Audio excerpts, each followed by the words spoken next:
Bonsoir. Il est sur toutes les lèvres, dans toutes les conversations. Il fait également objet de toutes les attentions et c'est lui qui nous réunit encore une fois ce vendredi sur ce plateau. Il s'agit du coronavirus. Eh bien, nous allons encore en reparler une fois encore ce soir, et comme c'est le cas depuis plusieurs semaines déjà. Ce soir, nous parlerons des mesures sanitaires, sécuritaires, sociales et économiques prises par le gouvernement pour contrer la maladie dans notre pays. Et pour nous en parler ce soir, nous avons sur ce plateau le général de brigade Yak Damham. Il est le ministre de la Sécurité et de la Protection civile. Monsieur le ministre, bonsoir. Bonsoir, madame. Nous avons le professeur Majesté Iouateba. Il est il est infectiologue en charge donc du CHR, le centre de prise en charge des personnes souffrant du Covid-19 dans notre pays. Professeur Iou, bonsoir. Bonsoir. Nous avons également la directrice générale de l'ANADEB, l'Agence nationale d'appui au développement à la base, avec nous sur ce plateau, Madame Mazalo Katanga. Madame Katanga, bonsoir. Bonsoir, Madame Anita. Et nous avons également un entrepreneur sur ce plateau, vous l'aurez compris, que nous parlerons des mesures économiques avec lui. L'entrepreneur, il est le promoteur de Tanko Timati. Il n'est plus à présenter, il s'agit de Ismaël Tanko. Monsieur Tanko, bonsoir. Bonsoir, madame. Alors, chers invités, merci d'être venus nous parler une fois encore de toutes ces mesures prises par le gouvernement. Alors, professeur Iou, nous allons commencer par découvrir, si vous voulez bien, la situation dans notre pays aujourd'hui, la situation sanitaire au jour d'aujourd'hui, c'est-à-dire les cas confirmés, les personnes guéries, les décès et autres. Quelle est la situation aujourd'hui, vendredi ? Merci beaucoup pour cette émission qui parle de ce sujet qui est d'actualité, qui évidemment occupe toutes les discussions partout au monde.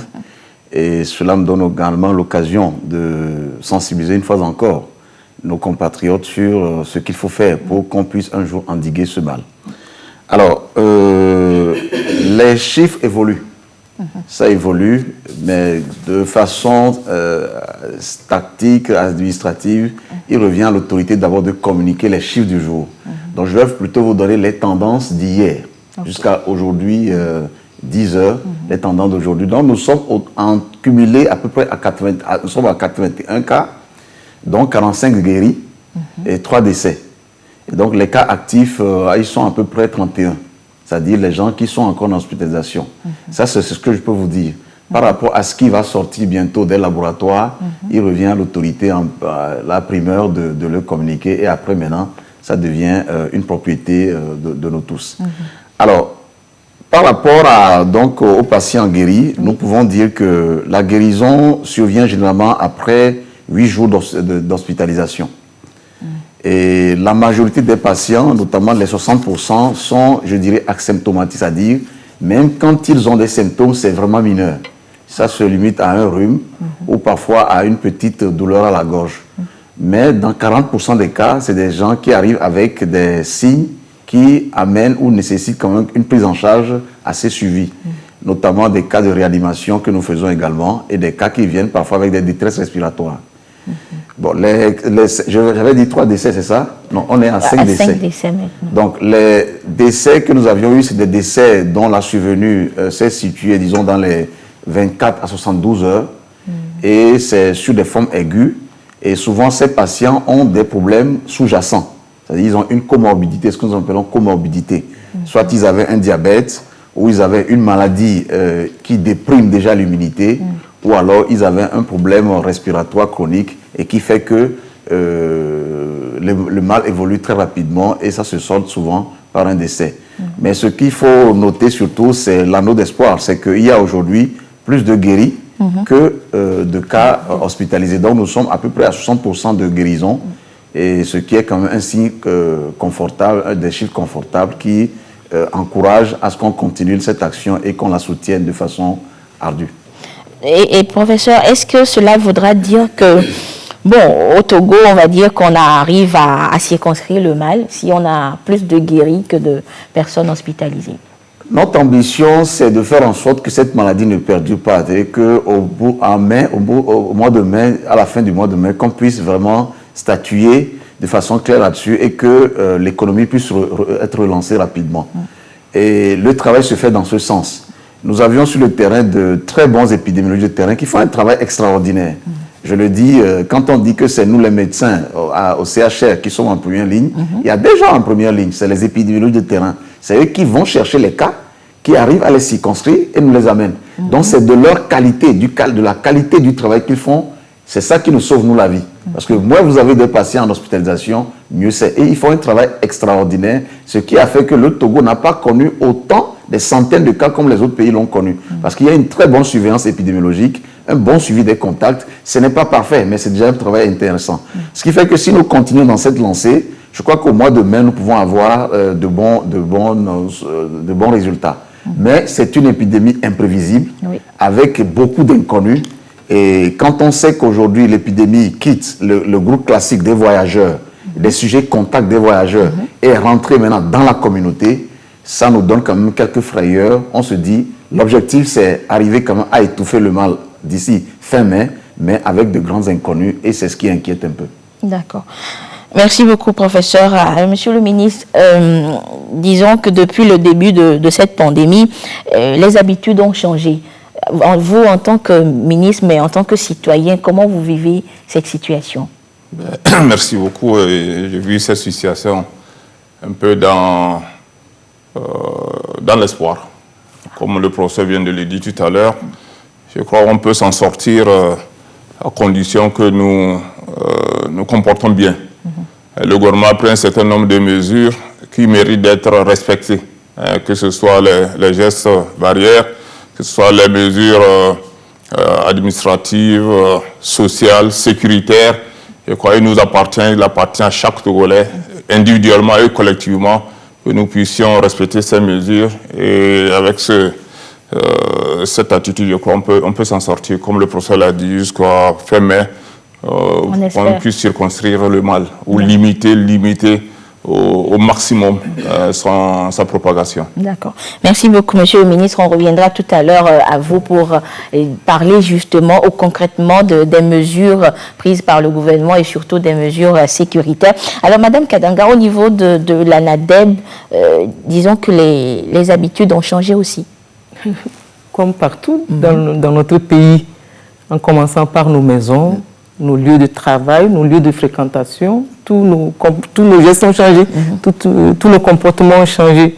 Quand je prends de façon concrète ANADEB, on n'arrive plus à l'ANADEB comme on voudrait. Notre agent de sécurité a été initié avec un thermoflash dès que vous arrivez. Il vous prend la température et quand vous n'avez pas de cache-nez, nous avons un petit stock à son niveau pour que vous vous protégez avant de rentrer dans l'enceinte. Et que vous donnez gratuitement? C'est mieux de donner, de perdre quelques sous que de compromettre la santé de 50 personnes ou de 25 personnes que nous sommes aujourd'hui régulièrement à l'agence. Nous avons le dispositif de lave-mains. Que vous soyez visiteur ou que vous soyez personnel de l'ANADEB, vous lavez les mains. Et devant chaque bureau, il y a le gel. Nous avons appris qu'on peut utiliser les solutions, donc on est en train d'évoluer là, que nous mettons devant tous les bureaux pour que ça soit un collègue qui quitte son bureau ou qu'un visiteur veuille rentrer dans un bureau, qu'il puisse se désinfecter, bien qu'il se soit laver les mains avant de rentrer dans la maison. Et autre chose, c'est que nous étions une cinquantaine, mais aujourd'hui, l'effectif tourne autour de 20 à 30. Certains collègues sont en congé technique, ils travaillent à la maison. Ils travaillent à la maison parce que dès qu'on a besoin de quelqu'un, un coup de fil au pied vient. Si on n'arrive pas à s'entendre par téléphone et par WhatsApp, il pourrait arriver. Donc voilà un peu, même nos partenaires immédiats, les CDB, les comités de développement à la base avec qui nous travaillons, sont suffisamment sensibilisés à la cause et ont aidé aussi à apporter l'information dans leur communauté pour que chacun se sente concerné par cette pandémie et développe des réflexes allant dans le sens de mettre fin très rapidement à ce mal. Parce que nous apprenons, comme le professeur vient de le dire, des décès. Et un décès, ça pèse lourd, ça pèse lourd dans la communauté. nous ne souhaitons pas, nous souhaiterions que ça s'arrête au 5 et que les médecins, que Dieu vous donne plus d'intelligence pour que vous nous aidiez à nous en sortir. Merci. Merci beaucoup, madame. Alors, monsieur Tanko, au niveau de, disons, Tanko Timati, au niveau de votre entreprise, alors quel est le quotidien aujourd'hui? Bon, disons que on prend les mesures qu'il faut. Déjà, à l'entrée, vous avez un dispositif de lavage de mains. Et puis, nous avons instauré un travail en rotation.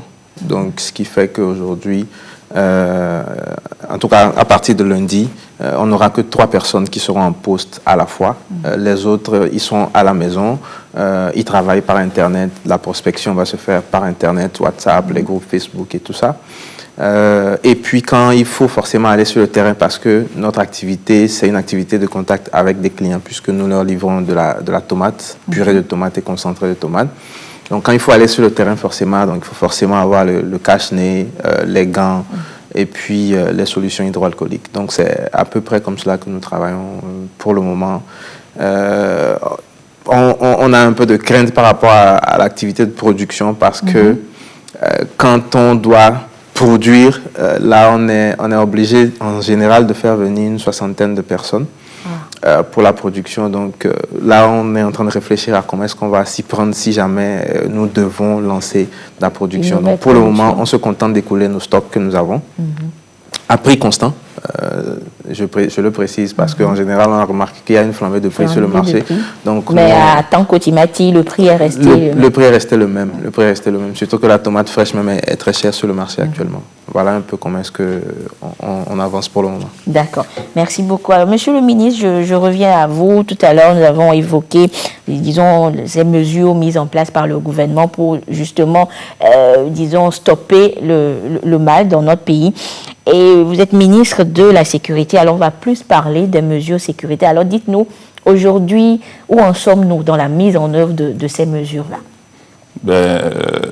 Bon, pour parler de mesures sécurité, il n'y a pas que ça. Il y a les mesures sanitaires, le professeur l'a dit. Nous avons de bons spécialistes. Et le gouvernement, le président, dans son adresse, a pris d'importantes mesures. La commande du matériel, même la formation des spécialistes.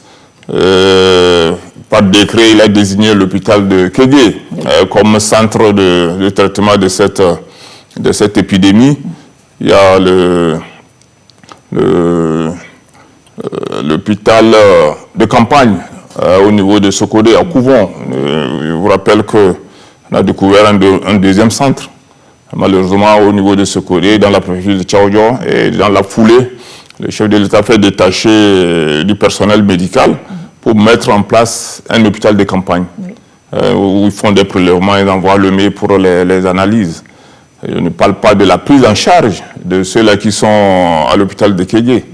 Aujourd'hui, nous avons des gens qui s'en sortent parce qu'ils sont sérieusement pris en charge.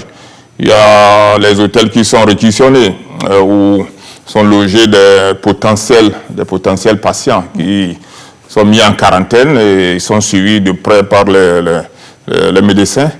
Et, bon, ça c'est du côté sanitaire. Ou côté administratif, aujourd'hui on commence le travail. La plupart commencent le travail à 9h jusqu'à 16h. C'est cet aménagement pour permettre aux gens, c'est pas la bonne ambiance, c'est pas ce à quoi nous sommes habitués. Il y a quelque chose qui s'impose à nous. Il faut corriger, il faut aménager ses habitudes. Donc, le travail, c'est de 9h à 16h. 9h à 16h. Vous avez aussi des mesures, je dirais, d'accompagnement, des mesures de soutien. Vous avez M. Tanko qui est entrepreneur. Le président, dans son adresse, a parlé du Fonds national de solidarité. Il a donné des instructions au ministre des Finances d'envisager une étude fiscale, peut-être cas par cas au niveau des entreprises, au niveau des sociétés. Il y a madame va vous parler beaucoup plus en long et en large de Novici. Donc, des transferts monétaires. Le président l'a dit, aucun Togolais ne restera sur sur le quai. C'est ensemble que nous devons faire face à cette pandémie, c'est ensemble que nous devons la vaincre pour reprendre la vie normale. Je reviens sur les mesures sécuritaires. Il y a des mesures d'accompagnement, il y a ce que je peux appeler des mesures un peu contraignantes. Contraignantes parce qu'il y a restriction de nos libertés, que ce soit individuelle ou collective. C'est la situation qui s'impose. Aujourd'hui, il est interdit aux gens d'aller à la plage, alors que les Togolais avaient l'habitude les dimanches après-midi de se retrouver à la plage. Ils se retrouvent à la plage par milliers. Aujourd'hui, depuis le 20 mars, c'est interdit. Depuis le 20 mars, nos frontières terrestres sont fermées aux passagers, pas aux marchandises. L'aéroport, au niveau de l'aéroport, les vols en provenance des pays à risque, tout à l'heure le docteur l'a dit, c'est ceux souvent qui arrivent des voyages qui sont des potentiels je ne dirais pas distributeurs, mais porteurs du virus. Donc au niveau de l'aéroport, les vols en provenance de ces pays sont suspendus. Aujourd'hui, au niveau de l'aéroport, vous n'avez plus de vols commerciaux. Vous avez seulement le fret, c'est-à-dire les cargos qui apportent des marchandises, ou c'est des vols, ce que nous appelons des vols spéciaux. Des vols, peut-être une autorité qui arrive, ou une évacuation, voilà. Je reviens maintenant sur le problème sécuritaire. Oui, je suis sûr que vous avez le président de la République le 1er avril, dans son discours, a parlé d'état d'urgence sanitaire. Quand on parle d'état d'urgence, je disais tout à l'heure que nous devons accepter, le Togolais doit accepter, les Togolais doivent accepter de ranger un peu leurs droits. Sinon, on ne va pas s'en sortir. On ne va pas s'en sortir. Si on veut vivre comme avant, tout à l'heure, j'ai parlé de la plage qui est interdite aux gens. Et on dit, ben pourquoi? Aujourd'hui, les spécialistes nous disent, plus le contact est fréquent, il est serré, vous avez plus de chances d'attraper la maladie. Donc, il y a le couvre-feu. Le chef de l'État dit, en cette situation exceptionnelle, prenons des mesures exceptionnelles. Au lieu que le Togolais sorte de 20h jusqu'au lendemain, au moins il a tout le temps jusqu'à 20h. De 20h, il est à la maison jusqu'au lendemain à 6h. Il peut reprendre ses activités. C'est vrai, ça n'a pas été facile au début, ça n'a pas été facile, mais aujourd'hui, je peux vous dire que beaucoup ont compris. Ils respectent ces horaires du couvre-feu, mais en demeure pas moins qu'on trouve encore 1 ou 2, 3 qui peut-être vous les retrouvez sans motif au dehors. Vous dites, il est sorti pour prendre de l'air, il va prendre le café. Bon, on essaye. J'ai dit, le début n'a pas été facile, que ce soit du côté du citoyen, que du côté aussi ceux qui sont censés de gérer de faire appliquer ces mesures. Vous savez, le président a fait mettre en place une force de 5000 hommes et femmes de la police, de la gendarmerie, des forces de défense pour essayer de nous amener à épouser ces mesures, vraiment pour que nous puissions nous en sortir. Donc, certains n'ont pas pu peut-être maîtriser leur nerfs. À chaque fois, on m'appelle, on m'interpelle, que ce soit sur les réseaux sociaux, voilà, où il y a eu des maçonnages, il y a eu des violations des droits de l'homme. Je regrette. Mais je demande aussi à nos concitoyens de jouer leur partition. Le gouvernement dit 20h, c'est 20h. 20h, c'est 20h, il faut... Mais parfois, 20h, c'est... À 21h, ils sortent de la maison. C'est pour prendre de l'air, monsieur le ministre. Pour prendre de l'air. Et puis, il n'est pas loin, il est juste à côté. Dans le jargon militaire, on dit la sueur épargne le sang. La sueur épargne le sang. Je préfère être dans la chaleur que de perdre la vie. Si on vous dit, vous sortez au dehors, vous avez de fortes chances d'attraper la maladie. Vous dites, je sors pour prendre de l'air. Mais le virus, on ne le voit pas. Peut-être l'air que vous voulez prendre, c'est le virus que vous voulez prendre. Ça peut vous être fatal.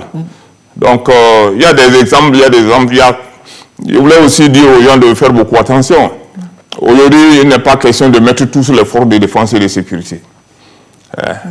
Un incident, voilà, c'est la force anti-pandémie qui a fait ça, qui a fait ça. Là où c'est vraiment avéré, on sanctionne.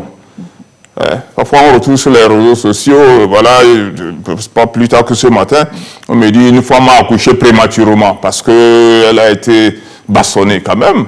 Quand nous sommes des humains, Ne pensez pas que le policier, le gendarme ou le militaire, c'est le caillou qu'il a sur les épaules. C'est il réfléchit. Il voit une femme presque à terme, il va se mettre à la... Je ne crois pas. Je ne crois pas. Je ne crois pas. Donc, c'est difficile, mais il faut qu'on accepte. Je crois que ça commence par rentrer dans nos mœurs. On n'a pas de choix.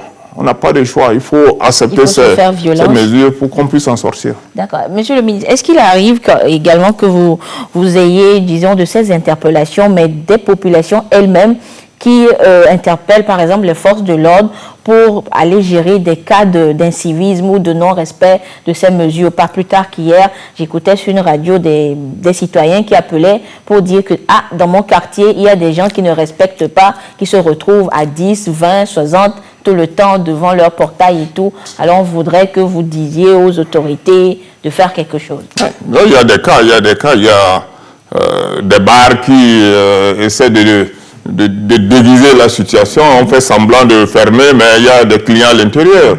Ou certains religieux, ils disent, on dit de fermer les églises, de fermer les mosquées. On fait comme on reste dedans, mais on ferme. Hein? Je dis, c'est pas la peine. C'est pas la peine. C'est pas la peine. Il ne faut pas dire que je suis plus malin. Le virus ne connaît pas malin. Et il vous attaque, ça peut vous être fatal. Il y a des cas où les constituants appellent, voilà, dans mon quartier, il y a tel bar qui anime, et les éléments sont obligés d'intervenir. Oui, mon général, mais quand ils interviennent, ils bastonnent ou... Ah non, pas forcément. Bon, ils arrivent, s'il n'y a pas de résistance, vous savez, personne n'est au-dessus de la loi. Vous êtes en faute déjà. L'autorité dit 20h, c'est 20h. Vous êtes au dehors à 21h. Ou bien on dit on ferme les boîtes de nuit. Mais vous vous arrangez pour être dedans. On vient vous surprendre. Si vous êtes courtois, ça peut aller. Mais si vous voulez hausser le ton, parfois, quand il n'y a pas d'action, il n'y aura pas de réaction. Si vraiment vous êtes compréhensible, le gars, il vous dit, bon, fermez, vous fermez. Je m'excuse, vraiment, j'ai été pris par le temps. Il n'est pas quand même un animal, il n'est pas brutal. Il va vous comprendre. Parfois aussi, dans la rue, certains ne savent pas répondre. Vous venez d'où? Où est-ce que vous m'avez envoyé?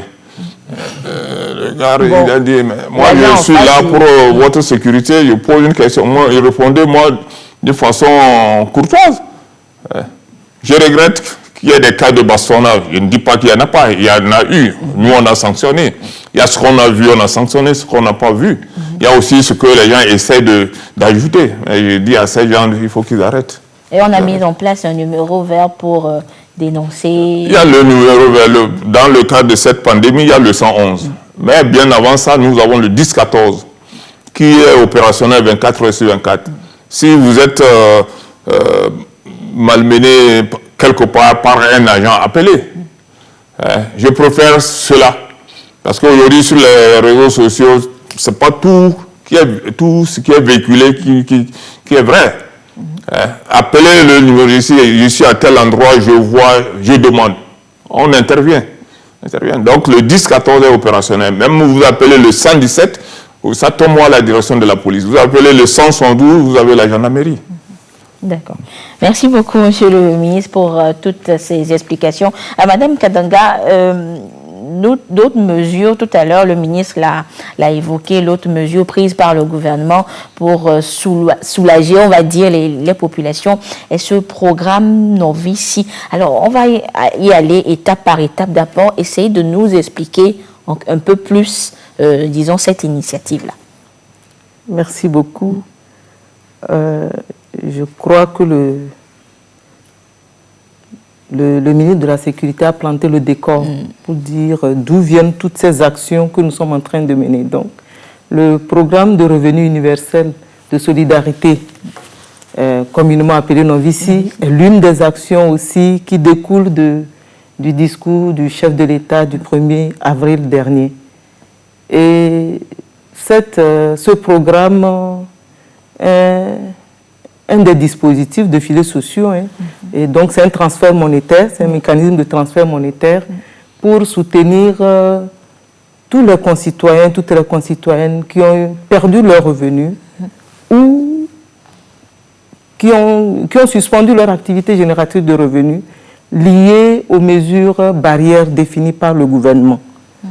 En analysant l'évolution de la maladie, on se rend compte que pour mettre fin à la propagation du virus, on est obligé d'arrêter certaines activités qui sont un peu des foyers de distribution de la maladie. Et donc, ces activités qui facilitent la propagation de la maladie en mettant un terme à ces activités, ça veut dire qu'on agit d'une manière ou d'une autre sur le revenu des personnes qui vivaient de ces activités. Oui. Et donc, le gouvernement se dit, veut être juste, moi, je le dis comme ça, pour une certaine justice sociale, le gouvernement a développé ce mécanisme de transfert monétaire pour soutenir ces personnes-là pendant la période de la crise. Pendant la période de la crise. Et actuellement, le programme s'exécute dans le Grand Lomé, qui est composé de la préfecture d'Aguenivé et de la préfecture du Golfe. Les personnes qui mènent des activités un peu non compatibles aux mesures barrières, je veux parler des artisans. Oui. Quand on analyse l'activité des artisans, certaines de ces activités sont source de contamination. Les coiffeurs et les coiffeuses, les couturières et les couturiers. Et quand je regarde aussi dans le secteur informel aussi de façon générale, quand je regarde certaines activités du secteur informel, ça appelle à des réflexions. Vous avez les serveuses ou les serveurs dans les bars, vous avez les conducteurs de taxi-moto, vous avez même les conducteurs de taxi, et nous avons les commerçants ambulants. En plus des grandes activités qui se mènent dans la nuit. Pendant la nuit, on a de grandes activités qui se mènent pendant la nuit. Et voilà, et comme le général vient de le dire, on a le couvre-feu qui commence à 20h. Ça veut dire que toutes ces personnes-là sont obligées d'arrêter de ne plus mener leur activité. Et quand elles ne mènent pas leur activité, ça veut dire qu'elles reçoivent des coûts, en tout cas leurs revenus reçoivent des coûts. Et il va falloir soutenir ceux qui le veulent. C'est ça aussi, hein. C'est un mécanisme de transfert monétaire, mais destiné à ceux qui le veulent. Oui, ce n'est pas tout le monde qui est intéressé par ça. Certains Togolais, oui, c'est aussi ça leur contribution à la lutte contre la maladie. Ils se disent, oui, je ne mène plus mon activité, mais je n'ai pas besoin, de cet assistant, de cet accompagnement financier du gouvernement togolais. Non pas parce que ce n'est pas beaucoup, mais non. Il dit, ça c'est ma façon de donner. Je laisse ma place à quelqu'un d'autre. Voilà. C'est ça aussi, il faudrait que nous le comprenions. Et donc voilà, ce programme, c'est vraiment la solidarité. Aujourd'hui, on est devant une pandémie à laquelle personne n'avait pensé. Donc aucune mesure n'était prévue. Et voilà cette grande partie de notre population qui est un peu secouée dans la réalisation de ces activités et pour lesquelles le gouvernement a pris la grave décision d'accompagner avec des appuis financiers. Ce n'est pas, c'est beaucoup d'argent. Oui. Parce que quand je regarde seulement en peu de jours, 2 milliards 600 francs déjà sortis, c'est beaucoup. Ça, je ne prends que cet aspect d'accompagnement des personnes qui ont perdu des revenus liés aux mesures barrières, sans prendre en compte les autres éléments que le professeur et le général ont énumérés, qui ont aussi des coûts. Donc, voilà. Et donc, pour accéder à cet appui, vous voyez, le coronavirus nous demande de ne plus nous mettre ensemble, d'éviter les attroupements. Tout va se faire de façon électronique. Chacun aujourd'hui a un portable. Et on a pensé aussi à ceux qui n'en ont pas. Si vous n'avez pas le portable, vous pouvez utiliser le numéro de quelqu'un pour ouvrir votre compte. Oui, vous pouvez utiliser le numéro de quelqu'un, mais aucun numéro ne doit comporter plus de 2 comptes.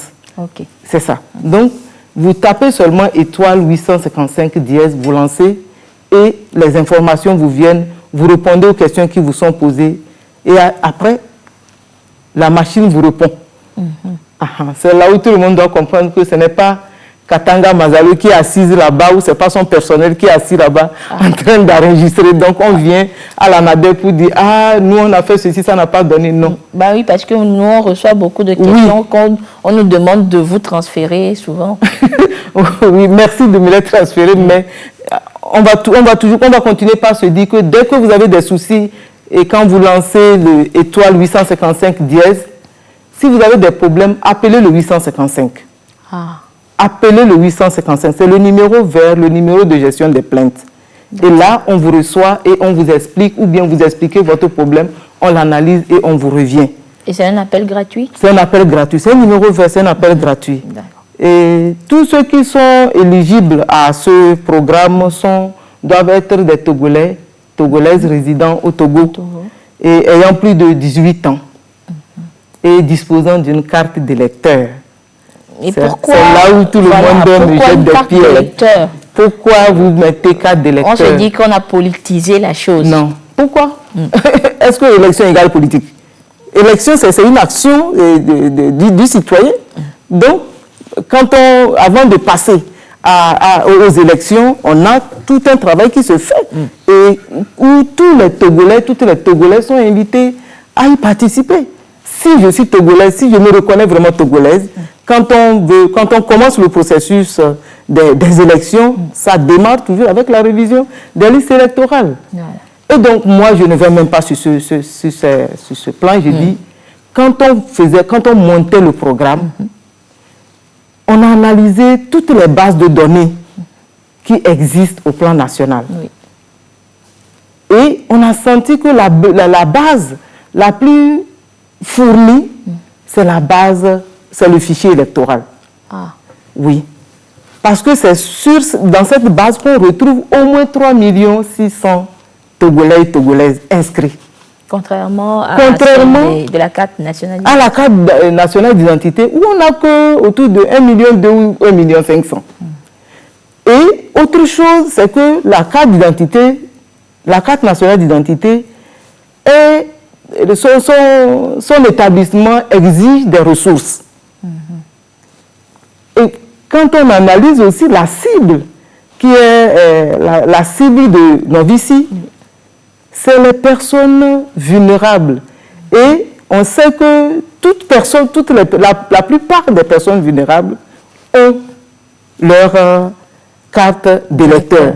Parce qu'ils savent depuis un certain nombre d'années, quand je prends même le FNFI, quand on a commencé, le fonds, le FNF, les activités autour les projets autour du FNFI, le document qui était demandé, c'était la carte d'électeur, parce qu'on savait combien il était difficile à certains Togolais et Togolaises de se voir établir une carte nationale d'identité.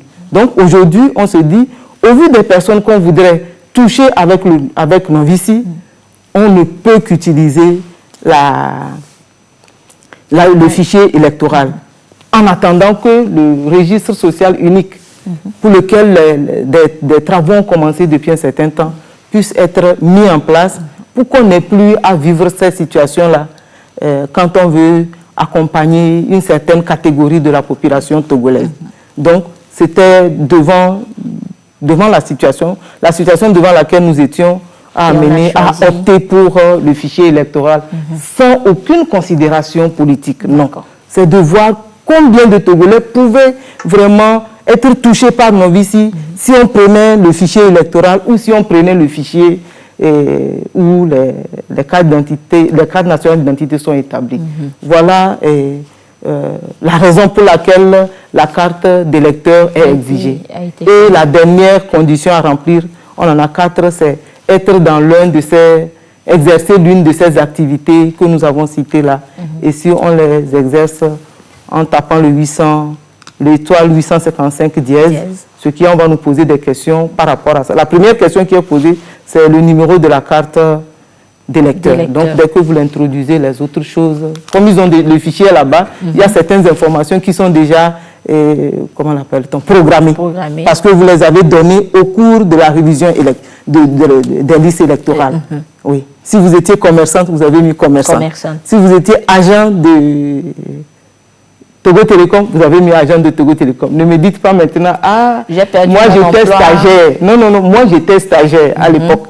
Ah, tu étais stagiaire, tu as mis agent de Togo Télécom. Donc, la machine, elle a noté seulement agent de Togo Télécom et on sait que Novici ne s'adresse pas aux fonctionnaires, ni aux retraités, ni aux étudiants. Ah. C'est vrai que les étudiants me font la guerre à travers mes enfants, parce qu'ils disent oui. Il faut dire à votre maman, là, il faut qu'elle sorte ce mot-là, que les étudiants aussi peuvent. Je dis non. Tous ceux qui reçoivent quelque chose de l'État n'ont plus droit à Novici. Tous ceux qu'on accompagne aujourd'hui, c'est des gens qui ne reçoivent rien de l'État. À la fin du mois, nous avons nos salaires, nous avons nos pensions, nous avons nos allocations. Et donc, après cela, à côté de cela, on ne peut pas encore aller prendre le peu qu'on donne aux autres pour les aider à résister face à cette pandémie.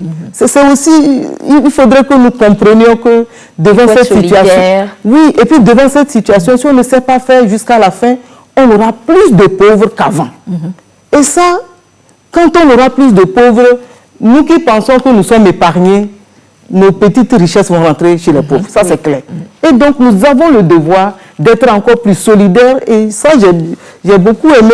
Il y a un communiqué que le ministre des Finances donne pour appeler à la solidarité nationale. Je crois que c'est aussi une manière d'aider les plus faibles à rester debout jusqu'à la fin de la pandémie et à continuer la marche de la construction de notre pays. D'accord. Alors, madame, on a compris un peu, disons, les critères et tout, mais dès le début de la mise en œuvre de ce programme, on a écouté pas mal de revendications. D'aucuns disaient que certains sont allés prendre des listes électorales affichées dans les écoles, donc ils ont pris les sous d'autres personnes et que les vrais propriétaires, lorsqu'ils tapaient, on leur disait qu'ils ont déjà eu. Bon, j'ai plusieurs cas chez moi. Il paraît que quand ils mettent leur numéro, on leur dit ils ont déjà eu. Alors, comment cela se passe concrètement? Merci beaucoup. C'est vrai, quand nous avons commencé la communication autour du programme, le temps de nous rendre compte qu'il y avait encore des fiches qui étaient sur les murs des centres de vote. Bon, des Togolais mal intentionnés. Certains se sont rués sur ces fiches-là et ont commencé par faire des enregistrements.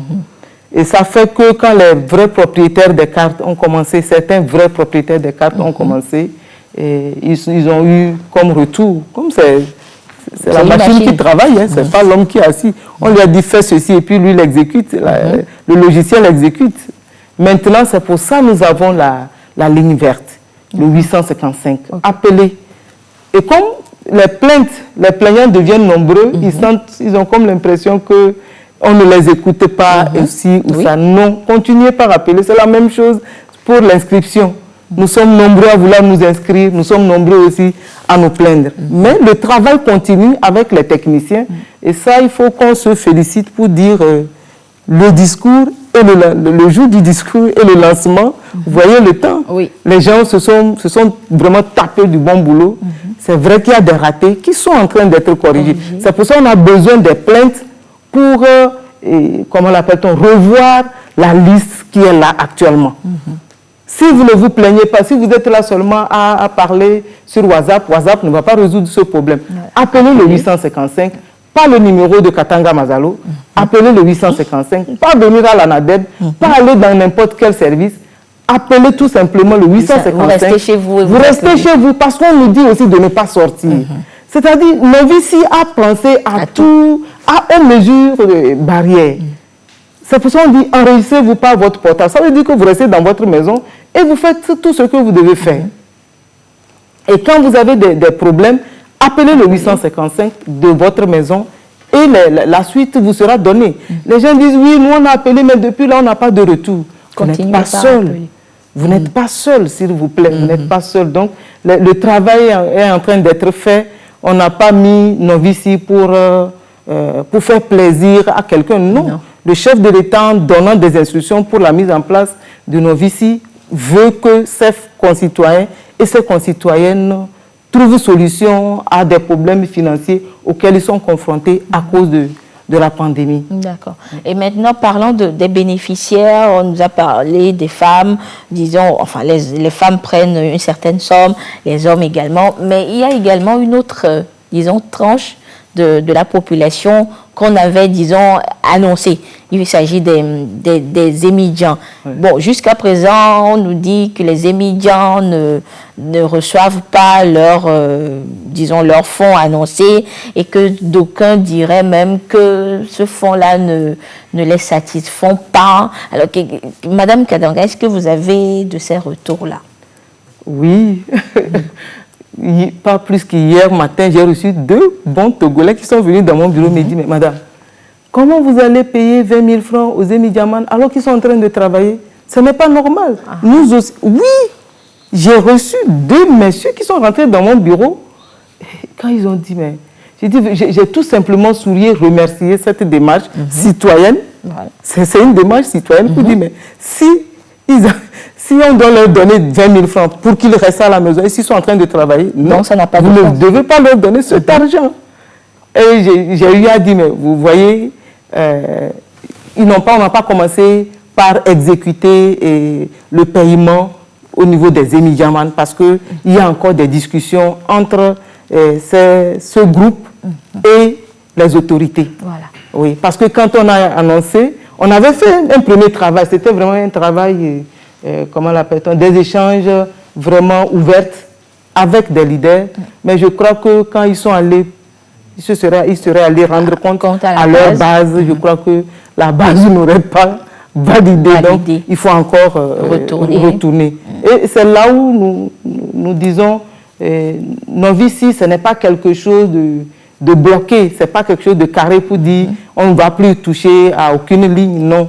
Il y a des ouvertures pour les échanges, pour les discussions, pour améliorer le mécanisme et donner satisfaction à tous les Togolais et à toutes les Togolaises. Je suis sûr qu'il y a d'autres initiatives qui sont en cours de préparation pour donner aussi satisfaction aux autres, parce que d'autres sont en train de me dire, les populations des autres villes du Togo me disent, mais votre Novici là, est-ce que vous pensez que le coronavirus, c'est vous seulement Lomé et nous? Et donc les gens vous démontrent comment leur vie est perturbée aujourd'hui à cause du coronavirus. Oui. Les femmes de Lomé, c'est elles qui animaient certains grands marchés de l'intérieur. Ces marchés, elles ne se déplacent plus. Elles ne se déplacent plus. Elles ne se déplacent plus. Et donc les gens vous disent, mais vous pensez que c'est facile pour nous? Voilà. Donc il y a des réflexions qui sont en cours. La pandémie est arrivée. On donne priorité, par exemple, au côté santé pour soigner et pour éviter que la maladie continue par se propager dans la population. Mais l'accompagnement de la population pour qu'elle résiste face à cette pandémie, les réflexions sont vraiment en cours. Et je voudrais encourager tous les Togolais, toutes les Togolaises à garder patience et à continuer par donner leur avis. Voilà. À continuer par donner leur avis sur ce qui se fait et sur comment on peut améliorer. Des suggestions. Oui. Les gens apprécient. Je suis très touchée aujourd'hui d'entendre les Togolaises appeler pour dire telle disposition prise par le gouvernement est salutaire. Mais est-ce qu'on ne pouvait pas faire comme ça? Est-ce qu'on ne pouvait pas? Je crois que c'est comme ça, chacun doit apporter sa contribution pour construire notre pays. Et surtout, en ces moments-là, on n'a pas besoin trop de critiques parce que la maladie même nous met dans un stress énorme. Donc, ne nous ajoutons pas de stress en nous jetant des boules rouges à longueur de journée. Ça ne servira à rien. Merci beaucoup. Merci beaucoup, madame. Monsieur le ministre, je reviens à vous. Tout à l'heure, madame a parlé, disons, de ces citoyens de l'intérieur du pays qui exprimeraient leur inquiétude. Alors, on sait que le couvre-feu s'est étendu à Sokodé, à d'autres villes. Alors, est-ce que vous avez des retours par rapport à Lomé, si on doit comparer? Est-ce qu'on suit mieux la mesure là qu'à Lomé ou comment ça se passe? Le couvre-feu a commencé le 2 avril au niveau de Grand Lomé. Dans l'application, au départ, c'était seulement pour le Grand Lomé. Oui. Je vous ai dit tout à l'heure pourquoi le couvre-feu a été étendu au niveau de Sokodé, compte tenu des cas avérés là-bas. Je crois à Sokodé, le couvre-feu est bien respecté. Il est bien respecté. Même le village où il y a eu des cas, je crois, la population là-bas est très, très réceptive. Ils ont compris pourquoi cet isolement-là.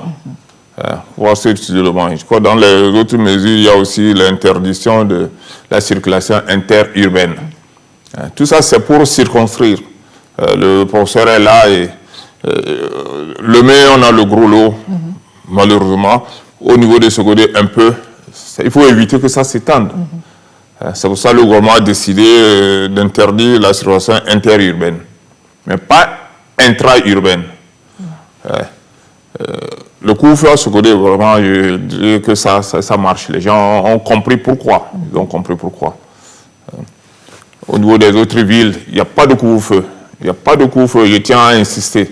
Parce que nous avons eu aussi des plaintes. Est-ce qu'il y a un couvre-feu à Mlamé parce que les policiers profitent? Le couvre-feu, c'est Grand Lomé et la préfecture de Tchaoudjo.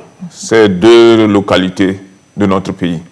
Si demain, il y a un changement où il y a l'apparition on ne le souhaite pas. Si on nous dit que voilà, il y a 2, 3, 4 cas dans une autre localité, le gouvernement va être amené à prendre une mesure de couvre-feu. Mais pour le moment, c'est Grand Lomé et la préfecture de Tchaoudjo. Mais monsieur le ministre, est-ce que, disons, certains concitoyens ne vous envoient pas des doléances, par exemple, pour demander à ce que peut-être d'autres villes soient également sous couvre-feu? Est-ce qu'il n'y a pas cette demande-là? Oui, le couvre-feu, il y a un médecin qui m'a appelé il y a quelques jours, parce qu'il était de garde, il a reçu entre 1 et 2 heures du matin 3 accidentés dans une de nos préfectures. Il dit, monsieur le ministre, pourquoi vous n'attendez pas le couvre-feu sur toute l'étendue du territoire national? S'il y avait un couvre-feu à 20 heures, il serait à la maison. Paris que 16 accidentés devaient être à la maison. Il dit, bon, ce n'est pas l'accident ou les accidents qui ont amené le gouvernement à instaurer le couvre-feu, c'est une pandémie. Si en dehors des accidents, on nous signale des cas de pandémie, le couvre-feu sera étendu à cette préfecture. Mais je voulais dire, on ne doit pas seulement attendre le couvre-feu. Voilà. Je disais tout à l'heure que c'est notre comportement qui va nous amener à limiter la propagation de la pandémie. Le gouvernement a pris les mesures, il faut les respecter. Il faut les respecter tout en disant que c'est pour que nous puissions nous en sortir. On ne peut pas mettre un policier, il y en a derrière chaque Togolais ou derrière chaque Togolaise. L'essentiel de l'effort, c'est individuel. Il y va de la responsabilité de chacun. Alors parlons justement des autres mesures. On a évoqué les mesures sanitaires. Et avant de revenir à vous, professeur Iou, pour découvrir justement ces autres mesures sanitaires, hier, des partenaires techniques et financiers ont fait un tour au niveau du CHR Lomé Commune pour histoire de découvrir ce qui s'y fait concrètement. Une de nos équipes de reportage les a suivis. Nous suivons le reportage signé Sonia Aminiko et nous revenons sur ce plateau. Le CHR Lomé Commune fait peau neuve pour une meilleure prise en charge des malades du Covid-19. Le service de réanimation entièrement rénové et équipé de matériel adéquat. Un centre bien aménagé avec une importante capacité d'accueil. Des tentes et des conteneurs VIP installés pour accroître le nombre de places des patients. Des travaux de rénovation qui répondent aux normes et standards de l'Organisation mondiale de la santé. Un centre de prise en charge à haute contagiosité répond à des normes de l'OMS. Donc il y a 2 grandes entités. La zone verte qui est la zone de sécurité où le personnel travaille et peut courir le moins de risques de se contaminer. Et la zone rouge qui est la zone où on met les malades. Nous avons aujourd'hui du matériel de haut niveau que nous avons acquis avec une capacité accrue de l'hôpital à recevoir des patients. Nous pouvons dire que c'est un centre national qui est assez outillé aujourd'hui avec des spécialistes de haut niveau qui font un travail appréciable. Ceci a eu un impact significatif sur la survie. Nous avons aujourd'hui, sur le plan général, 45 personnes qui ont guéri sur à peu près 81 personnes infectées depuis le début de la pandémie. Ce qui veut dire que le taux de guérison à ce jour est largement supérieur à 50%. Tout ça est dû au travail qui est fait et aujourd'hui à la qualité des équipements mis en place qui permet de faire un travail sérieux. Je suis sur ce site avec mon collègue pneumologue, puisque cette maladie est une maladie infectieuse, mais qui a une prédilection pour les poumons. Donc c'est à deux que nous faisons ce travail. Hormis les traitements classiques qui sont recommandés, c'est la médecine de façon générale qui est pratiquée. Il faut prendre le patient dans sa globalité et non axer et focaliser le traitement sur Covid-19. Et c'est ça qui nous permet d'avoir aujourd'hui les résultats que nous observons. Et pour s'assurer de l'avancée des travaux, les partenaires techniques et financiers, dont l'Organisation mondiale de la santé et l'ambassade de France au Togo, se sont rendus sur le site. L'impression est très bonne, c'est-à-dire qu'on a vraiment le sentiment que les autorités togolaises ont pris le problème à bras-le-corps, à la fois en amont, avec les systèmes de traitement de toutes les personnes qui sont soit suspectes, soit positives avec des symptômes, soit positives sans symptômes. Donc tout ça a l'air extrêmement bien organisé, mais la question qu'on se posait tous, et je pense que les collègues togolais se la posaient aussi, c'est comment faire si on a un afflux de cas difficiles. Et là aussi, avec cette visite, on se rend compte que les dispositions sont prises. Il y a plusieurs dizaines de lits équipés avec des respirateurs modernes, adaptés à la situation de chaque patient, des respirateurs invasifs pour les patients les plus atteints, des respirateurs plus simples d'utilisation avec simplement de l'oxygène pulsé pour les patients moins touchés. Et là, on a vu plusieurs dizaines de chambres qui sont en train d'être équipées, ce qui est effectivement rassurant. On est à la fois un partenaire technique et financier du Togo. On a eu une demi-douzaine de Français qui ont eu à passer par cet établissement parce qu'ils ont été testés positifs. Heureusement, grâce aux soins qui leur ont été dispensés ici, ils sont sortis guéris et positifs. Et donc je voulais en remercier à la fois les autorités en charge de la santé au Togo, mais aussi toute l'équipe de soignants qui a veillé sur eux. Et là, on se rend compte que des efforts sont faits pour que les conditions d'accueil soient encore meilleures. En tant qu'Organisation mondiale de la santé, on est là pour accompagner et surtout nous rassurer que les dispositions prises permettent de répondre effectivement à cette crise. Et ici, on a vu des structures, des installations qui nous rassurent et on est sûr que nous pouvons aller de l'avant avec tout ce qui se passe. Et nous pensons que nous pouvons rendre compte au niveau mondial et au niveau régional que le Togo est en train de faire des efforts et que les efforts ne sont pas vains. Nous pouvons remercier et féliciter le gouvernement parce que tout ce qui est ici n'est qu'un investissement interne et complètement national, ce qui est louable. Et donc les partenaires peuvent accompagner, mais il faut voir déjà quelque chose de fait et de très bien fait. L'exécution des travaux s'évalue à 80%. Et la cellule nationale de réponse contre le Covid-19 salue une fois encore le leadership et l'engagement du chef de l'État qui, depuis l'avènement de la pandémie du Covid-19 au Togo, s'est impliqué personnellement dans la lutte. 2 semaines environ, cet hôpital a commencé par être réhabilité. Le résultat de cette réhabilitation, avec le service de réanimation complètement rénové, avec une capacité de 70 lits équipés, mais aussi l'augmentation des capacités de l'hôpital par des tentes et des conteneurs. Cet hôpital continuera par être rénové pour finir complètement.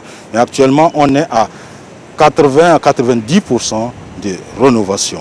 Et tout ceci, c'est dû à l'anticipation des plus hautes autorités, c'est-à-dire le chef de l'État qui a anticipé dans la réaction, d'abord en créant le comité de crise, mais en décidant d'augmenter les capacités des infrastructures, d'augmenter les capacités du personnel par la formation, mais aussi d'augmenter les équipements et le matériel de protection à la fois pour le personnel de santé, mais aussi le personnel de sécurité.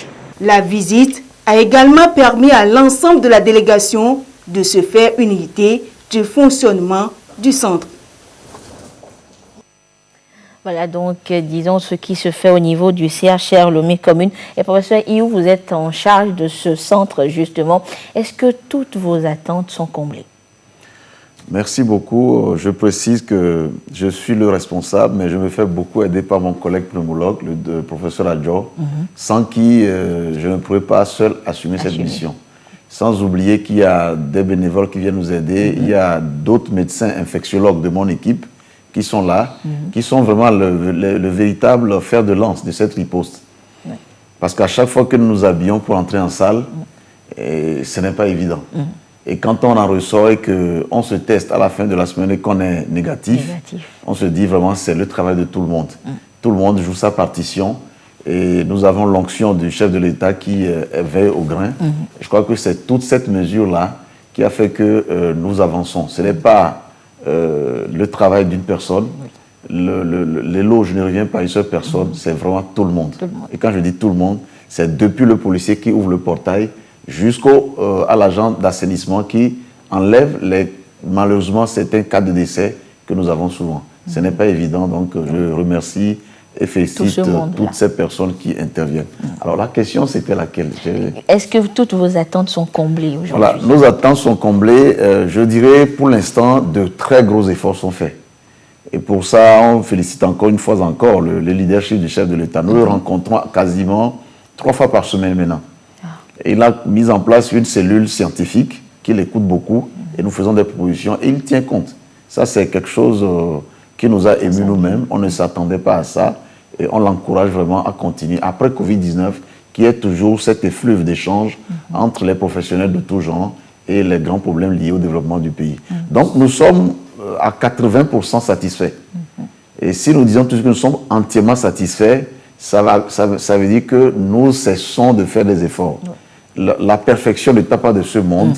Nous sommes, je crois que c'est très bien lancé et la rénovation sera bientôt complète. Et nous sommes conscients que maintenant que le chef d'équipe, qui est le président de la République lui-même, a pris le taureau par les cornes, il ne s'arrêtera pas, je suis convaincu, à Lomé Commune et il le fera pour d'autres structures, pour le bonheur que nous connaîtrons certainement un jour dans le domaine de la santé dans notre pays. On ne demande qu'une chose, qu'il nous fasse rêver.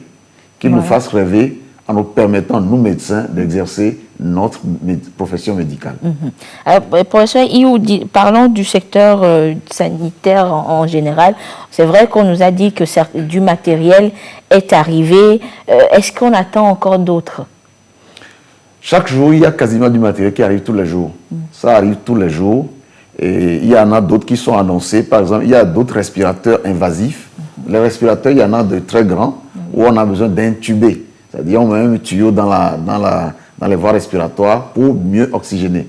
Il y en a, c'est juste un masque à pression positive. Donc, il y en a différentes sortes. Donc, nous attendons encore dans les jours à venir près de 43 respirateurs invasifs. Et je rappelle qu'un respirateur, ce que nous avons vu sur la photo, ça coûte entre 15 et 20 millions. Et quand vous en avez, nous en aurons finalement, au bout du compte, pour les respirateurs invasifs, au moins une soixantaine, faites l'addition. Et aussi les respirateurs à pression positive, qui sont les plus petits, vous ne les avez pas à moins de 8 millions. Donc ça veut dire que c'est beaucoup d'argent. Et juste aussi une idée, le matériel que nous portons pour rentrer en salle, pour qu'on soit toujours en bonne santé, il coûte en moyenne 35 000 francs. Et il faut être, aujourd'hui par exemple, nous avons utilisé une 50aine de combinaisons. Parce que nous avons aussi des Cubains qui sont là, il faut habiller. Quand vous multipliez 50 000, 35 000 fois 50, rien que pour l'habillement, je ne parle pas du consommable, c'est beaucoup d'argent. Et c'est encore important de dire que toute personne, aujourd'hui, on envie même quelque part les patients atteints de Covid-19. Tellement ils sont bichonnés. Ils sont tellement bichonnés qu'ils se plaignent. Comment pouvez-vous comprendre qu'une personne à l'hôtel Les Bénin se plaigne que le déjeuner n'est pas bon, que les entrées ne sont pas bien faites? C'est extraordinaire. C'est extraordinaire. Pour la petite histoire, nous avons des compatriotes dans les autres pays qui ont été bloqués par la quarantaine dans les autres pays. Ils payent leurs frais d'hôtel. Les Togolais au Bénin, je connais une dame à qui on a adressé une facture de 3 millions parce qu'elle a fait 14 jours de quarantaine et malheureusement elle est devenue positive et elle doit faire ensuite le traitement. 3 millions de frais d'hôtel. Elle appelle au secours, voici comment les autorités togolaises peuvent l'aider. Ici, tout est offert gratuitement. Les traitements sont offerts gratuitement. L'oxygène, gratuitement. Je crois quand même que, pour moi, c'est un exemple de solidarité. Oui. Et on doit pouvoir l'apprécier à juste titre. Et ça va coûter cher. Comme l'a dit Mme Katanga, attendons-nous à ce que si cette affection perdure, que le pays s'appauvrisse aussi. Il faut qu'on le sache. Et par rapport à cela, faisons en sorte, chacun de son côté, de mettre sa main à la contribution à l'œuvre nationale pour que rapidement on puisse étouffer cette affection, pour que nous puissions préserver le tissu social, le tissu économique, parce que quand moi je vois combien ça coûte, les investissements qui se font aujourd'hui, je vous assure que si le Togo tient 6 mois, alors là, chapeau, parce que ça va coûter cher. Et je finis en disant, nous, médecins togolais, infirmiers togolais, nous sommes mieux protégés que les Français. Vous pouvez croire ça? Ah oui, nous avons les meilleures combinaisons. C'est maintenant qu'ils sont en train de comprendre, qu'ils sont en train d'acheter les combinaisons que nous avions depuis le début. Quand vous voyez leurs combinaisons, ils n'ont que leur masque et des surblouses. Ils ne sont pas du tout protégés. C'est pour ça que vous avez plein de gens qui s'infectent. Ça fait 1 mois et demi que nous sommes dans cette histoire et personne ne s'est infecté parmi nous. Aucun médecin. Je m'amuse même à dire que le général est là, il me contredira certainement pas. En situation de crise, l'intérieur des camps militaires est plus sûr que dehors. Moi, je dirais en situation de crise sanitaire, l'intérieur des hôpitaux, où on sait ce qu'on manipule, est plus sûr. Le mal ne vient pas de l'hôpital, il vient de l'extérieur. Et je crois que toute cette sérénité qui règne fait que nous travaillons avec une certaine assurance que tout se passe très bien. Et nous souhaitons vraiment qu'on puisse quand même en finir vite parce que ça coûte extraordinairement cher. Et aucun pays, à commencer par nos pays, ne peut se permettre de traîner dans cette idée. Donc, nous devons tous travailler rapidement pour qu'on puisse atteindre les objectifs fixés. D'accord. Et monsieur le ministre, donc c'est vrai, vous avez les échos des autres pays. Nous sommes mieux lotis, on va dire. Bon, moi, vous avez entendu les techniciens parler. Que ce soit sur le plan sanitaire et sur le plan sécuritaire aussi, on est mieux lotis. À côté de nous, les gens, ça fait 3e semaine qu'ils sont confinés. C'est-à-dire, vous ne faites rien, vous êtes à la maison. 3e semaine. Chez nous, on a le temps de 6h jusqu'à 20h de vaquer à nos occupations. 20h jusqu'à 6h le lendemain, au moins de rester à la maison. Pour éviter, limiter la propagation. On ne demande pas mieux. Donc, il ne faut pas que nos compatriotes se plaignent. À côté de nous, ça fait 3e semaine. Et il y a eu un message aujourd'hui, ils sont sûrs qu'ils auront encore 2 autres semaines. 2 autres semaines. Donc, que ce soit, on a aujourd'hui les résultats parlent d'eux-mêmes. Avec l'effort du gouvernement, ça a permis aux spécialistes au moins de travailler dans une bonne ambiance. C'est quelque chose qu'il faut saluer. C'est ce qu'il faut saluer. Les mesures prises, que ce soit sociales, économiques, sécuritaires, toutes ces mesures doivent concourir à ce que nous limitions la propagation du virus. Et l'essentiel, c'est nous-mêmes, notre comportement qui va faire le reste. Merci beaucoup, monsieur le ministre. Alors, monsieur Tanko, je viens à vous maintenant. On a parlé des mesures sanitaires, sécuritaires, sociales, mais il y a également les mesures économiques. Disons que dans les décisions du chef de l'État, le chef de l'État a pensé également aux entrepreneurs. Vous êtes un entrepreneur. Alors, quelles sont les mesures qui vous concernent, vous? Qu'est-ce que vous avez appris? Ok, merci. Sur le plan économique, mesures à l'endroit des entreprises, je pense que une des mesures qui a été prise déjà, c'est par rapport à l'OTR, l'Office togolais des recettes, où des instructions ont été données pour que les recouvrements soient suspendus, pour qu'il n'y ait pas de soucis quand vous êtes en retard de paiement de vos impôts. Il y a le même genre de mesures au niveau de la Caisse nationale de sécurité sociale, où les pénalités de retard sont suspendues. Et ces pénalités sont réduites aussi si jamais vous régularisez avant un certain délai, je pense que c'est octobre 2020. Et il faut préciser quand même que les montants en retard au niveau de la Caisse nationale de sécurité sociale sont dus. Ils restent dus aux salariés parce qu'il faut forcément qu'on cotise pour les salariés. Oui. Au-delà de ça, souvent, il y a beaucoup d'amis jeunes entrepreneurs qui m'interpellent, on s'interpelle mutuellement. Quelle est la mesure ou quelles sont les mesures pour les jeunes entrepreneurs? Je dirais que avant d'être jeune entrepreneur, ou au-delà d'être jeune entrepreneur, on est entrepreneur. On a une entreprise. Donc, toutes les mesures concernant les entreprises nous concernent aussi. Mais je retiens que dans son discours, le chef de l'État a dit clairement qu'il faut qu'on fasse quelque chose pour soutenir les jeunes entrepreneurs.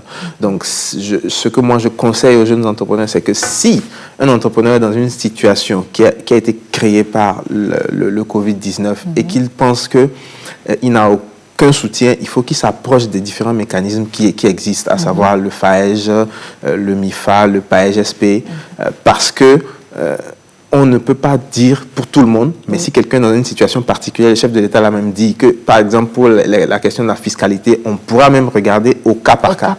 Donc, quand quelqu'un est dans une situation, il faut simplement faire un courrier, soit à l'OTR, soit au PRADEB, soit, non, le PRADEB n'existe plus, soit au FAEJ, soit au PAEJ-SP, soit au ministère du Développement à la base, si on est jeune, pour dire que voilà ma situation, voilà l'impact que le Covid-19 a eu sur moi, et je voudrais un accompagnement. Et je sais par exemple qu'il y a quand même au niveau du ministère de l'Agriculture, par exemple, un formulaire qui a circulé sur les plateformes qui demande aux entrepreneurs de dire quels sont les impacts que le Covid-19 a eu sur eux et quelles sont leurs propositions de mesures que le gouvernement devrait prendre. Je sais que le chef de l'État a dit aussi que le gouvernement regarderait avec le secteur privé des mesures de relance de la consommation.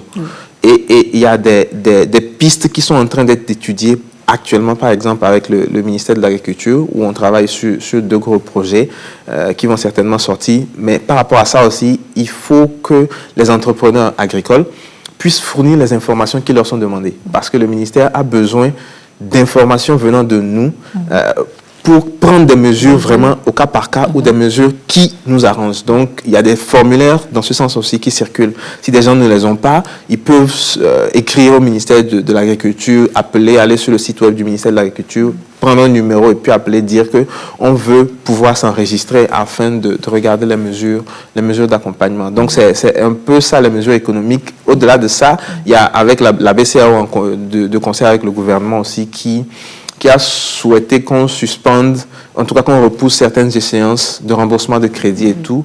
Et je sais que pour le FNFI, par exemple, les remboursements ont été suspendus. Donc, hier, avant de venir, j'ai demandé quand même à une amie, elle m'a dit oui, que la collectrice qui passait chez elle pour le remboursement de son crédit ne vient plus. Donc, voilà un peu les mesures d'accompagnement économique dont moi je suis au courant. D'accord. Et maintenant, vous, en tant que, disons, bénéficiaire, on va dire, de ces mesures-là, qu'est-ce que vous en pensez? Non, je pense que ce sont des mesures qui sont bonnes. Je pense que ce sont des mesures qui sont bonnes. Tout ce que je suggérerais, en tout cas, on est en train de s'organiser pour faire des propositions supplémentaires au gouvernement, c'est qu'il y a vraiment des particularités. Il y a certaines entreprises, les entreprises qui sont par exemple dans le domaine de l'événementiel, du loisir, etc. Hier, je discutais avec un des entrepreneurs. Il me dit, lui, son chiffre d'affaires de l'année, il le fait entre janvier et avril. Janvier, avril sont passés. Donc, même s'il a des crédits à la banque, il n'y a plus rien qui vont lui permettre de pouvoir payer ces crédits-là. Donc, il doit attendre l'année prochaine. Donc, il faut qu'on regarde vraiment des mesures au cas par cas. Voilà, des mesures au cas par cas comme ça. Donc, nous, on fera des propositions quand même au gouvernement à travers les différents mécanismes qui existent afin qu'on puisse avoir un plus grand accompagnement, surtout pour les jeunes aussi qui se plaignent beaucoup. Oui. Bon, voilà. Ils se sont lancés dans il n'y a pas longtemps. Donc, on n'a jamais connu une crise majeure comme ça.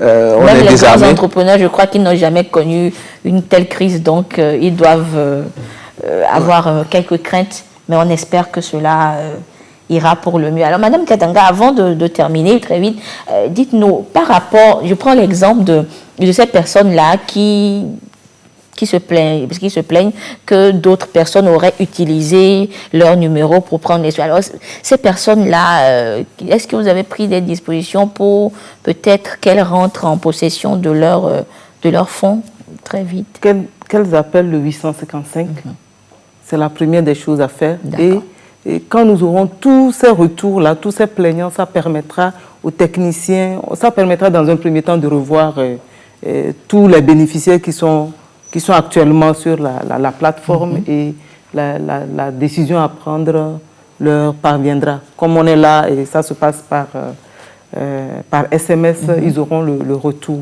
Très très vite. Oui. D'accord. Alors merci chers invités d'être passés sur ce plateau.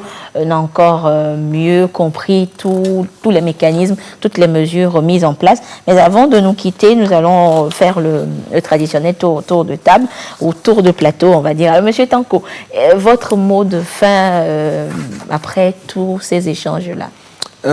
Mon mot de fin, moi en tant qu'entrepreneur, entrepreneur dans le local, je pense quand même que le chef de l'État est conscient de cela. Il a dit déjà que nous devons arrêter d'importer ce que nous consommons.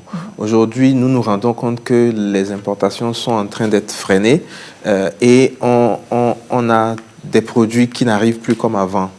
Alors, moi, je voudrais encourager les Togolais à consommer local, parce que ça va permettre aussi de relancer notre économie, ça va créer de l'emploi pour nous. Et j'encourage tout le monde à respecter toujours les mesures barrières et à vraiment rester chez soi si on n'est pas obligé de sortir. D'accord. Merci beaucoup, Monsieur Tanko. Alors, Madame Katanga, votre mot de fin à l'endroit surtout des bénéficiaires de nos ici, c'est sûr. Merci beaucoup. Moi, je voudrais d'abord remercier et féliciter les plus hautes autorités de notre pays pour tout le travail qui se fait aujourd'hui et pour cette belle initiative à l'endroit des personnes qui perdent leurs revenus à cause des mesures barrières. Et j'invite tous les bénéficiaires de nos vici à, pour ceux qui le sont déjà, je les invite à mieux gérer ces ressources et ceux qui ne le sont pas encore à être beaucoup plus patients.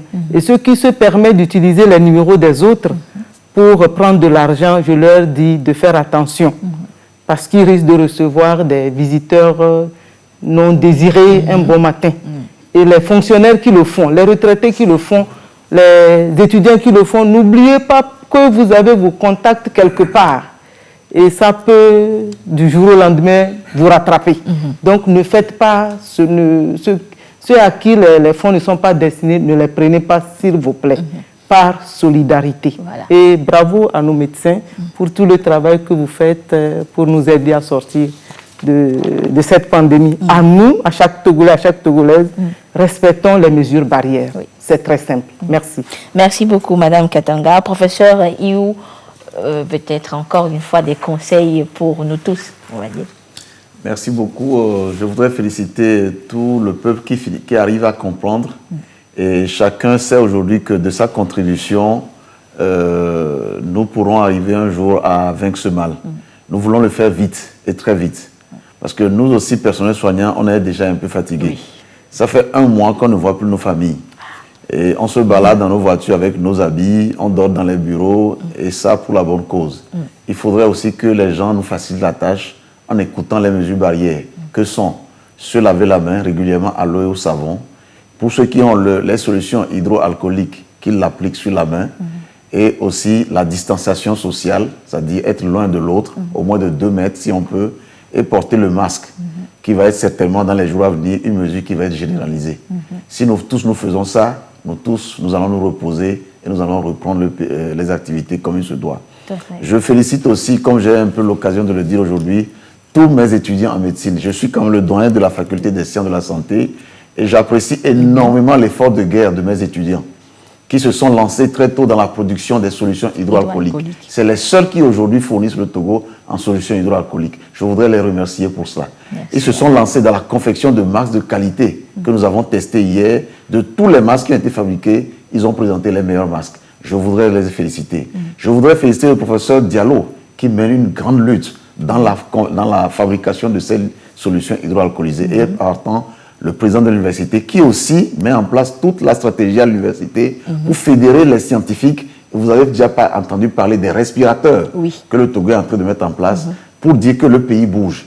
Les infirmiers, tout le monde, et aussi inviter tous les médecins qui aujourd'hui encore hésitent, les infirmiers qui encore hésitent de venir. Cette lutte, elle est la lutte de tout le monde. Tous les professeurs aujourd'hui qui sont en marge, qu'ils viennent. et qu'ils s'adjoignent à la lutte. Parce que c'est comme cela que nous allons gagner. Tout le monde est invité, chacun a un rôle à jouer et si ensemble le faisons, nous sortirons rapidement de cette pandémie qui est une vraie menace pour l'humanité. Je vous remercie. Merci beaucoup, professeur. Et nous terminons avec vous, monsieur le ministre. Je voudrais, au nom du gouvernement, féliciter le peuple togolais tout entier dans sa majorité qui a accepté d'épouser les mesures que le gouvernement a prises pour faire face à cette pandémie. Et en second lieu, féliciter les personnels soignants. Et tout à l'heure, le professeur l'a dit et je crois qu'ils sont à la hauteur de la tâche. Et c'est vrai, on a eu des assistants qui sont venus, mais on pouvait aussi s'en sortir avec ce que nous avons comme compétences. Et aussi féliciter les forces de défense et de sécurité. C'est vrai, il y a des cas isolés de dérapage que je condamne. Et leur dit, ils font aussi un bon travail. Ils font un bon travail. Le professeur l'a dit tout à l'heure, ils ne voient pas leur famille. C'est pareil au niveau des forces de défense.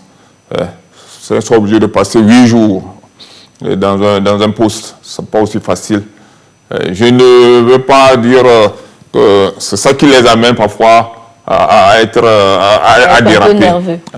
Mais je voulais appeler nos concitoyens au respect de ces mesures. On peut s'en sortir. Vous permettez que je donne un exemple. J'ai été témoin le samedi passé, parce que j'ai vu sur les réseaux sociaux, on a déjà un mort, un jeune qui a été bastonné à mort. Je ne sais pas, par coïncidence, j'étais sur le lieu. Je suis arrivé, le jeune homme était couché. Et il y avait un infirmier d'État.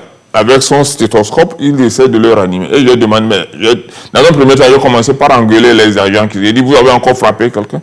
Il dit non. C'est l'infirmier même qui m'a répondu qu'il a piqué une crise épileptique. Il dit, mais vous avez appelé l'ambulance? Il me dit oui. Moi, j'ai pris mon téléphone, j'ai appelé le commandant des sapeurs-pompiers. En moins de 10 minutes, les sapeurs-pompiers étaient là pour évacuer le gars. Donc, j'ai vu les gens écrire, voilà, on l'a bastonné à mort. Ça, c'est une fausse histoire. Si on raisonne comme ça, on ne va pas s'en sortir. On ne va pas s'en sortir. Donc, vraiment, je demande aux uns et aux autres, c'est une pandémie qui est arrivée, nous devons nous serrer les coudes pour faire face. Et en nous serrant les coudes, il faut respecter les mesures que le gouvernement a prises dans l'intérêt de nous tous. Je crois qu'à cette allure, nous pouvons en sortir. Merci beaucoup, monsieur le ministre. Merci, chers invités, d'être passés sur ce plateau. Nous remercions également toutes ces personnes impliquées dans cette lutte, dans cette bataille commune contre le Covid-19. Et on ne le dira jamais assez. Respectons les mesures barrières, respectons les mesures mises en place par le gouvernement. Il y va de notre survie à tous. Merci de votre fidélité à la télévision togolaise. L'autre rendez-vous est pris pour vendredi prochain, peut-être pour une autre sensibilisation sur le Covid-19. Restez avec nous sur la télévision togolaise. Nos programmes se poursuivent. Merci.